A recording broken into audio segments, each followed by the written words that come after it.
Painted painless learning. આપણે નવો સ્વાધ્યાય શરૂ કરવા જઈ રહ્યા છીએ. ગ્રાફ દોરવાના છે. આલેખ બહુ ઇઝી છે, નાના બાળકને આવડે ને એવા.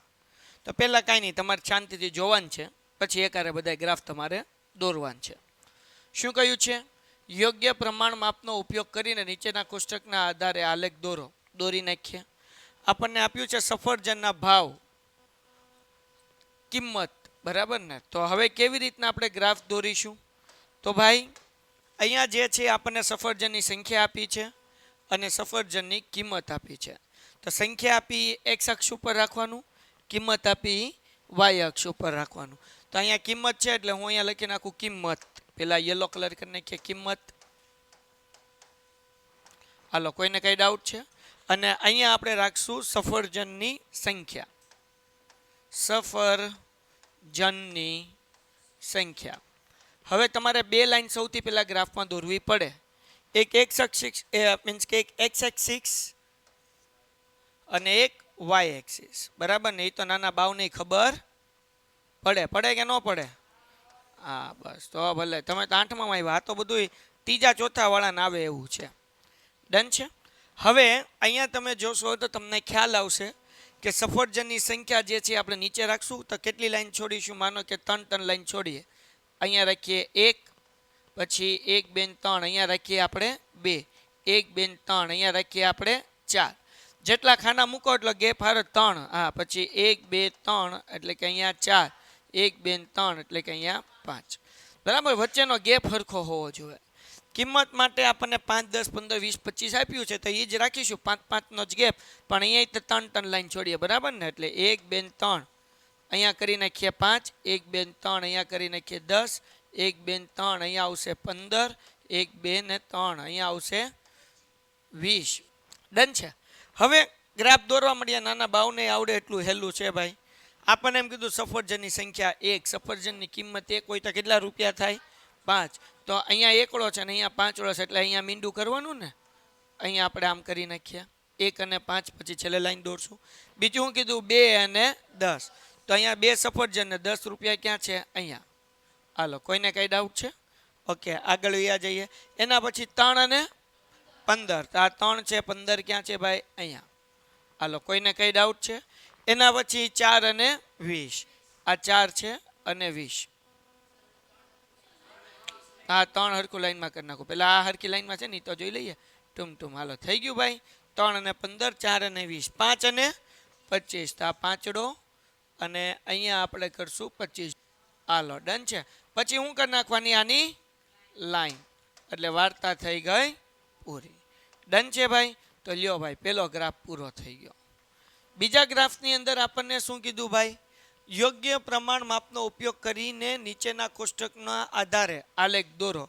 અને પછી સવાલ પૂછ્યા છે, એના જવાબ આપવાના છે. તો પેલા સવાલના જવાબ આપી દઈએ, પછી કોષ્ટક દોરે રાખશું.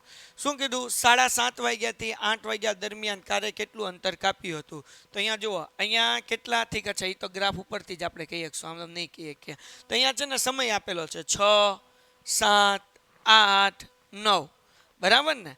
અને પછી કારે કાપેલું અંતર 6 વાગે એમણે જે છે ને 40 કિલોમીટર, 7 વાગે 80, 8 વાગે 120 અને પછી 160 ટોટલ કાપ્યું, બરાબર?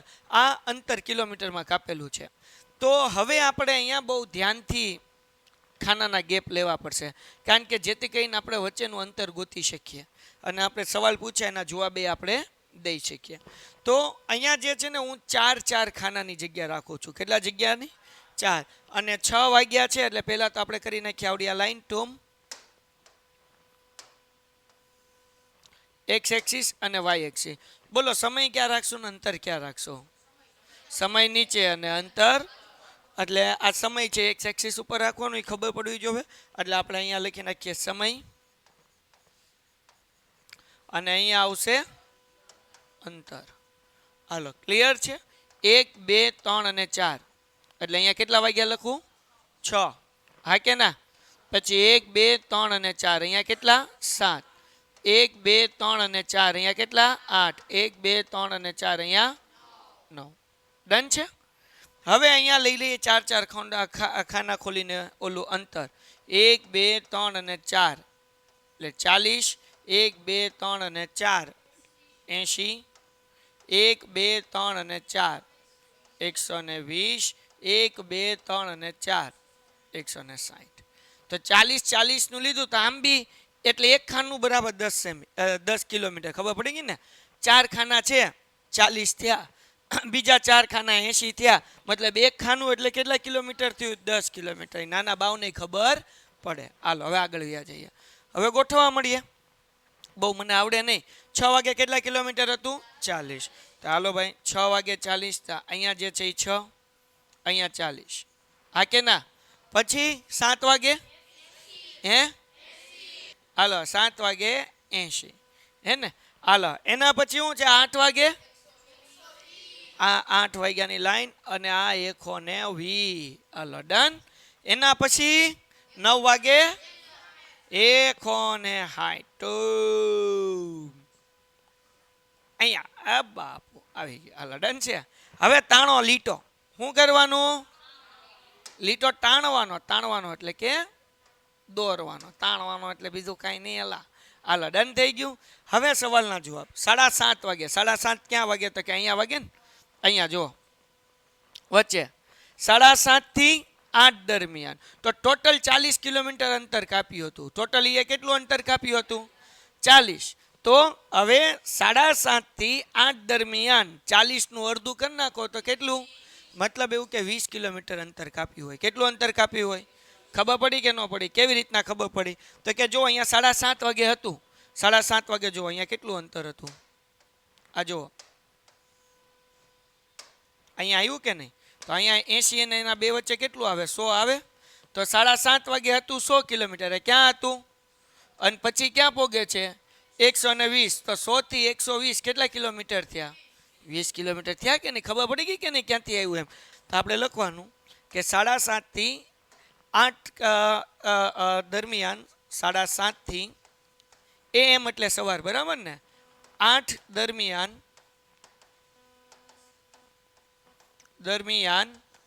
કારે 20 કિલોમીટર પ્રતિ કલાક અથવા તો 20 કિલોમીટર અંતર કાપ્યું. 20 કિલોમીટર અંતર કાપ્યું હશે. હવે ડન. જો બીજો પ્રશ્ન આપણે કરીએ છીએ. કાર દ્વારા યાત્રા શરૂ કર્યાના સ્થળથી યાત્રા અહીંયાથી શરૂ કરી 100 કિલોમીટર દૂર પહોંચવા માટે. કેટલું કિલોમીટર? 100 કિલોમીટર એટલે અહીંયા પહોંચ્યા. સમય અહીંયા લગી પહોંચ્યા 100 કિલોમીટર એટલે, બરાબર? 100 કિલોમીટર દૂર પહોંચવા માટે કેટલો સમય લાગ્યો હશે? કેટલો સમય થયો હશે એમ કે તો સમય કહેવાનો 7:30 વાગ્યા હશે એમ.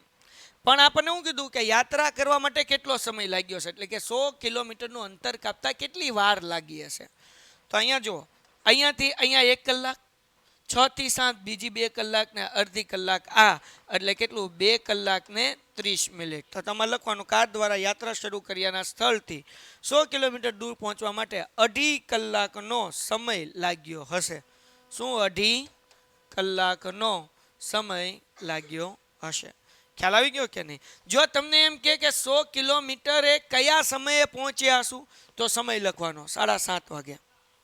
સમજાણું? અહીંયા સમય નથી પૂછ્યો, અહીંયા એમ પૂછ્યું કે કેટલો સમય લાગ્યો હશે. એટલે પાછળ જે જવાબ આપ્યો છે એ રીતે નહીં, પણ તમારે આ જવાબ સાચો છે. પાછળ 7:30, પણ આપણને શું કીધું? કેટલો સમય લાગ્યો હશે? તો કેટલો સમય લાગ્યો હશે? 2.5 કલાક થઈ હશે. સમજાણું કે નહીં? અને કયા સમયે 100 કિલોમીટર અંતર કપાણું હશે? તો 7:30 વાગે. હાલો હવે પહેલામાં જ સી. આપણને શું કીધું? 1 વર્ષ માટે જમા કરાવેલ મુદ્દલ માટે વ્યાજ આ મુજબ છે. ધ્યાન રાખો. રકમ આપીશ 1000, 2000, 3000, 4000 ને 5000. 80, 60, 240, 320 અને 400. 4 નો ગેપ રાખશો. કેટલાનો? ઓકે હાલો. મને આવડે નહીં બહુ, તમે શીખવાડતા રહેજો. અહીંયા એક લીટી કરું? હાથ તો પાડો યાર. ઓકે તમે કીધું એટલે કર્યો, મને તો ખબર નહોતી પડતી. હાલો એક લીટી અહીંયા કરું છું, બરાબર ને? હા શીખવાડતા રહેજો.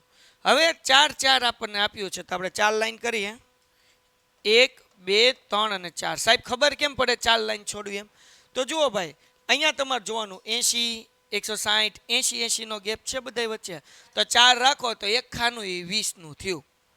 એ પ્રમાણસર વિચાર લેવાનું, કારણ કે આગળ જવાબ આપવાનું છે. હાલો, એટલે પેલું આપણે કરીએ 1000, પછી 1 2 3 અને 4. અહીંયા શું લખવાનું? 2000, 1 2 3 અને 4, 3000, 1 2 3 અને 4, 4000, પછી 1 2 3 અને 4, અહીંયા 5000. હા કે ના? એના પછી આ આપણને આપી હતી રકમ, એટલે અહીંયા હું લખી નાખું છું રકમ. હવે રકમ પછી શું છે ભાઈ? સાદું વ્યાજ. બરાબર, ખાલી વ્યાજ નહીં. કેવું વ્યાજ? સાદું વ્યાજ. ઓકે, એટલે બબ્બેનું જ રાખશું આપણે. કેટલાનું રાખશું? 2 2. 1 અને 2. અહીંયા કેટલાનું રાખવાનું? 80. 1 અને 2 160. 1 અને 2 240. 1 અને 2 320. 1 અને 2 400. હાલો, ડન કરતા જઈએ. બોલો, હજારે કેટલા? 80. બરાબર ને? સાદું વ્યાજ. હાલો, 80 એટલે કે અહીંયા ટમ ટમ ટમ. પછી 2000 160. આ 2000 160. હાલો, 3000 ટમ ટમ ટમ. અહીંયા ને? એ નહીં, અહીંયા. હાલો, બરાબર છે ને? પછી 4000 320. આ 4000, અહીંયા 320. બરાબર ને? હા, અહીંયા 320. પછી કેટલું આવશે? 5400. 400 ટુમ ટુમ ટુમ એની બાજુમાં. હાલો, ડન છે? ઓકે, થઈ ગયું. હવે આપણે તાણી નાખીએ લીટો. હું તાણવાનું છે ભાઈ? લીટો લીટો. હાલો, ડન છે. લીટો તણાઈ ગયો. હવે સવાલના જવાબ. આ આલેખ ઉગમ બિંદુમાંથી પસાર થશે? તો કે ભાઈ ઉગમ બિંદુમાંથી પસાર થાય નહીં. કેમ? ઉગમ બિંદુ કોને કહેવાય? તો કે જ્યારે 0 માંથી આલેખ અહીંયા વચ્ચેથી પસાર આમ તો થાય છે, અહીંયાથી તો શરૂ થાય ને ઉગમ બિંદુએથી. ઉગમ બિંદુ એટલે કે અહીંયા 0 અને અહીંયા 0. હાલો, જરાક જો સમજો. ઉગમ બિંદુ એટલે શું તમને પહેલા તો એ ખબર હોવી જોઈએ. ફરીથી પ્રશ્ન વાંચું છું ભાઈ. પહેલો પ્રશ્ન બધાય સમજી લ્યો. શું આ આલેખ ઉગમ બિંદુમાંથી પસાર થાય? ઉગમ બિંદુ એટલે x અને y નો 0 0 આવતો હોય એને ઉગમ બિંદુ કહેવાય, જેને ઇંગ્લિશમાં ઓરિજિન કહેવાય. તો આ જે બિંદુ છે અહીંયા 0 અને અહીંયા 0 0 આવે, તો આપણે ત્યાંથી શરૂ કર્યું કે નહીં? લાઈન ક્યાંથી શરૂ કરી? અહીંયાથી શરૂ કરી. એટલે આપણે લખવાનું હા હા આ આલેખ ઉગમ બિંદુમાંથી પસાર થાય છે. હાલો, ડન છે. આ પહેલા પ્રશ્નનો જવાબ આવી ગયો. બીજો પ્રશ્ન. આલેખનો ઉપયોગ કરીને 2500 રૂપિયાનું વાર્ષિક સાદું વ્યાજ મેળવો. કેટલા રૂપિયાનું? 2500. જરાક ધ્યાન રાખો. તો 2000 ને 3000 વચ્ચે અહીંયા આવશે 2500. ઓકે, તો અહીંયા આનું આવ્યું આપો પોઈન્ટ. હા કે ના? આનું અહીંયા. તો હવે અહીંયા જે છે શું આવશે સમજો? 160 અને 240 એની વચ્ચેની સંખ્યા ગોતવાની. 200 પણ ન સમજાય તો શું કરવાનું? 160 વત્તા 240 ભાગ્યા 2 કરવાના. તો 160 વત્તા 200 160 અને 240 કરો એટલે થાય 400, અને 400 ભાગ્યા 2 કરો એટલે કેટલા થાય? 200. કેટલું થયું? 200. બરાબર. તો આપણે શું લખવાનું ભાઈ? તો કે આપણે લખીએ કે રૂપિયા 2500નું વાર્ષિક સાદું વ્યાજ 200 રૂપિયા થાય અથવા તો થશે. ડન. હાલો, એના પછી દર વર્ષે 280 રૂપિયાનું વ્યાજ મેળવવા માટે કેટલી રકમ મુદ્દલ તરીકે જમા કરાવવી પડે? કેટલું વ્યાજ મેળવવું છે? 280 રૂપિયા જમા કરાવવું છે. તો હવે એ આપણે આલેખ ઉપરલી ગોતવાનું હો ભાઈ. હાલો, મુદ્દલ એટલે 280 એટલે અહીંયા આવશે ને? હા, તો હવે અહીંયા જુઓ 280 કોની વચ્ચે આવે? તો કે ભાઈ 240 અને 320 ની વચ્ચે. તો અહીંયા આવશે 280. બરાબર, 280 બેટા. આની લાઈન કરીએ ઉભાઈ રહો. એ ભાઈ હરખી લાઈન ન થઈ. હાલો, જો અહીંયાથી લઈને મુદ્દલ ક્યાં લગી પહોંચી ગયા આપણે? અહીંયા સુધી. તો અહીંયા કઈ મુદ્દલ મળશે? હા, જે બધાને ઓલામાં નહીં દેખાતું હોય. જો અહીંયા આવ્યું 240. આ લાઈનને આમ કર્યું અને એનો પોઈન્ટ અહીંયા. તો અહીંયા કેટલું મળે ભાઈ? 3000 ને 4000 ની વચ્ચે કોણ આવે? 3500. તો આપણે 240 રૂપિયા 280 રૂપિયા વ્યાજ જોતું હોય તો આપણે કેટલા રૂપિયા કરવા પડે? 3500 રૂપિયા મુદ્દલ તરીકે કરવા પડે જમા. બરાબર. તો અહીંયા લખવાનું ભાઈ. તો કે ભાઈ કલર બદલો. રૂપિયા 280 વ્યાજ મેળવવા માટે 3,500 રૂપિયા બરાબર ને રકમ મુદ્દલ તરીકે જમા કરવી અથવા તો કરાવવી પડશે. લ્યો ભાઈ કેમ પડ્યું ભાઈ તો કે 280 કોની વચ્ચે આવે તો કે 240 અને 320 ની વચ્ચે એટલે એનાથી લઈ લીધી ગાડી અહીંયા હેઠે અહીંયા કેટલા આવી ગયા તો કે 3500 એટલે 3500 રૂપિયા લખી નાખ્યા. લ્યો ભાઈ પેલો દાખલો થઈ ગયો તમારો પૂરો. Painted, Painless Learning.